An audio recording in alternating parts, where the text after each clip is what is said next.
పేరు నేను నక్క, నాకు పైన ఎలుగుబంటి, దానికి పైన పులి, దానికి పైన సింహం అని ఒకటి ఉంది. ఒక్కొక్క దానికి ఒక్కొక్క రేటు ఉందయ్యా. నువ్వు నక్కవ కావాలనుకుంటే డబ్బులు ఇవ్వాలయ్యా. డబ్బులు ఒక వేకెన్సీ 40,000 రూపాయలు ఇవ్వగలవా నువ్వు? ఇవాళ ఇంటర్వ్యూ అని రమ్మన్నారు. ఇంటర్వ్యూ లేదండి, సెలక్షన్ అయిపోయింది. ఏంటి ఆటలుగా ఉందా?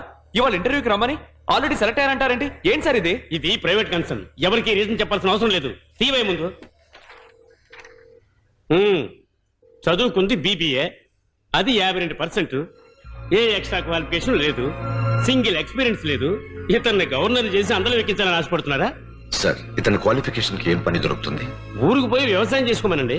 మనిషికి సర్టిఫికేట్ చేతిలో పెట్టుకొస్తే వ్యవసాయం చేసేదేవుడు. వెళ్ళండి సార్.